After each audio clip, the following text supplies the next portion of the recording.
Permanently যাচ্ছি। আমাদের পড়াশোনার জন্য আমরা ওখানে সেটেল হচ্ছি। ফান করছো না? হ্যাঁ, আমি ফান করতাম।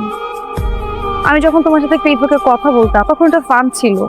আমি যখন তোমার সাথে দেখা করতে যেতাম সেটাও ফান ছিল। আমি শুরুতে এতটা সিরিয়াস ছিলাম না, এটা সত্যি কথা। আমার তোমার সাথে কথা বলতে ভালো লাগতো। সব ফ্রেন্ডদের বয়ফ্রেন্ড ছিল, আমার কোনো বয়ফ্রেন্ড ছিল না। ভাবতাম তোমার সঙ্গে কথা বলতে ভালোই লাগতো, তাই জন্য আমি কথা বলতাম। আস্তে আস্তে আমি তোমাকে ভালোবেসে ফেলছি। আর আমি যে তোমাকে এত ভালোবাসছি আর সেটা আমি এখন বুঝতে পারছি। চলে যাচ্ছে কিন্তু বিশ্বাস করো, আর আমার তো একদমই যেতে ইচ্ছে করতেছে না। কিন্তু আমি যে আমার বাসায় বলবো ওই অবস্থানটাও নাই আমার। মামি কোনোভাবে মেনে নিবে না, তোমার যেতে হবেই।